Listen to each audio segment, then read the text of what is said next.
And that's how I came to give George Lucas the idea for a little film he calls Star Wars. Do I get any gratitude for this? No, he never calls anymore. Anyway, enough about me, you're here for the food. I'm in the mood for something rich and creamy and comforting. And Pasanda dates back to the Mogul rule of northern India and Pakistan in the 16th century, so it's a history lesson too. The basic sauce can be used for any kind of meat or seafood, you just need to adjust the cooking times to suit. So let's cook Pasanda, and warning, it does contain nuts. Here's the ingredients list. I'll put a copy of these down in the comments below so you can copy. Okay, let's do this. Here's our lamb. Now I'm using lamb steaks. I was a bit limited in my lamb selection this morning. Usually you could get lamb shoulder or lamb leg and you'd chop it, and these are naturally flat because they're steaks. What I would do if you've got the more cubed kind of meat to make them cook a little bit quicker, just simply bash them with a rolling pin or something just to flatten them a little bit. These are already quite flat, so there's no need for that. What I will, however, add our ginger garlic paste, our very fragrant ginger garlic paste. And with clean hands, because I've just washed them, I'm just going to massage them through, badly, through the meat, covering it all, because the ginger garlic paste now is going to act as that marinade, and we're going to pop it in the fridge, we're going to cover it, and it's going to marinate for 2-3 hours. It doesn't need to be overnight, but the acidity within the paste is going to add flavour, and also it's going to start to tenderise that wonderful lamb.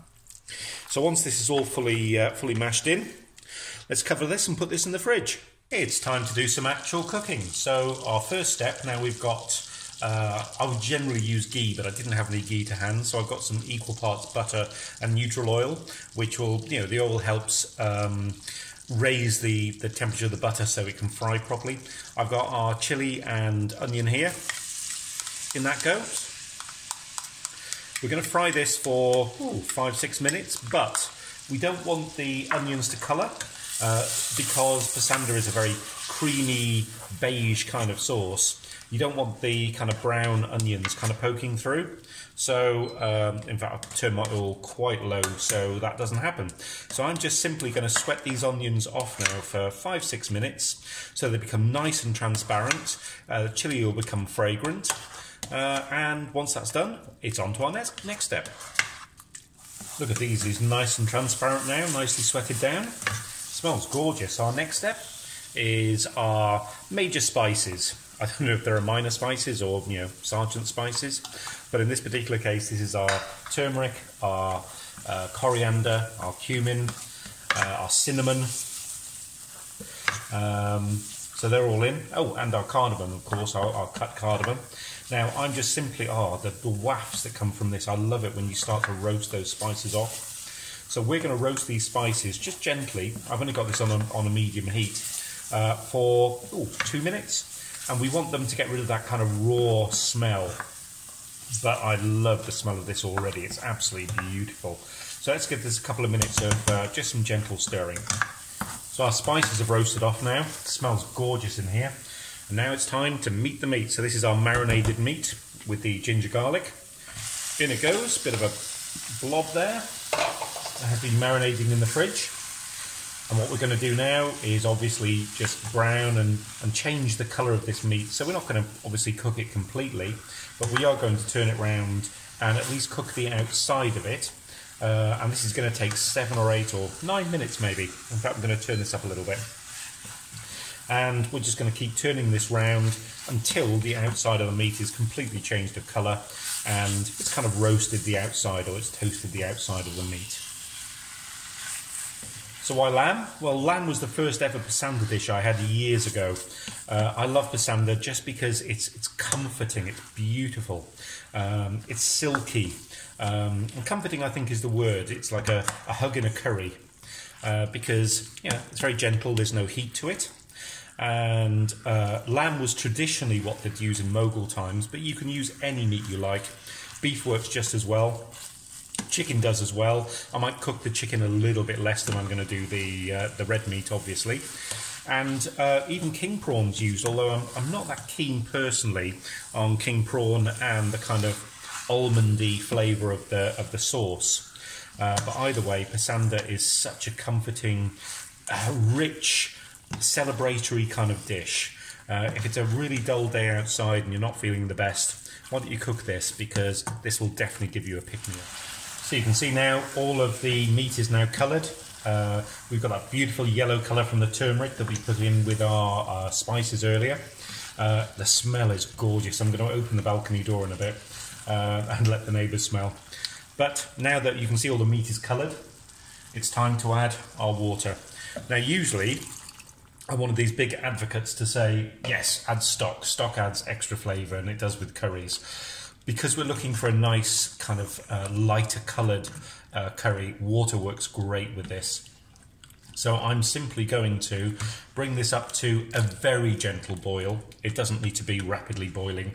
We want the meat to be nice and tenderised. So I'm simply going to bring this up to a boil, and I'm going to put the top on. I'm going to leave a little bit, just a tiny little bit of air there for it to come out. But we're going to let this bubble away probably for about 40 minutes. So I might come back and I might stir it every now and again. But we just need this to do a little gentle bubble away to cook through to the meat to make it nice and tender. So I'll see you in 40. Okay, let's see how this bad boy's doing.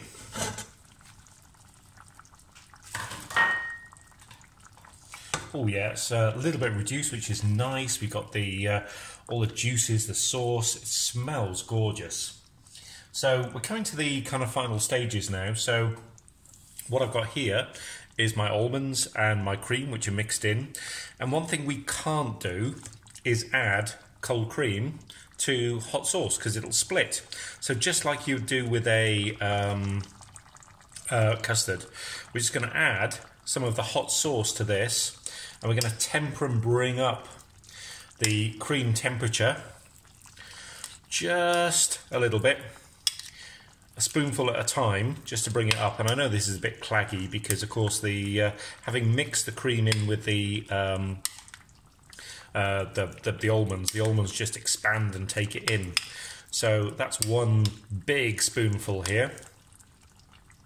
I'm going to do another one as well, just again to bring that temperature up so that it doesn't split. And this is one of the big things I've had from friends of mine who have said, oh, I've added cream and my sauce is split. Well, that's one of the reasons why.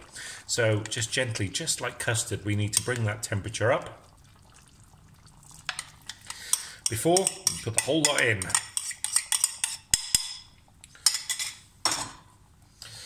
And now we let the cream and the sauce combine. We'll mix it in, and we'll give it a few minutes to come together and to amalgamate, and then we'll go on to our final step. This is smelling absolutely gorgeous. And now that our sauce is quietly bubbling away, you can see it's a beautiful, beautiful beige colour. I'm actually going to add our final ingredients, which is our salt and garam masala. Garam masala very often used just at the end of Indian cooking as a finishing spice. So I'm just going to stir that in, and because I quite like thick curries, I'm going to actually allow this to bubble away maybe 5-10 minutes, just on a gentle bubble. I'd like to have a really nice thick curry, and so we'll do that, and I'll show you what it's like when it's ready. And so after 10 minutes or so of bubbling away, our marvellous Mogul comfort food creation is created. Ta-da! So if you enjoyed this, I have a load of curry and budget recipes on the channel. Here's some right there. Why not subscribe and see what's coming next? Until next time, bye!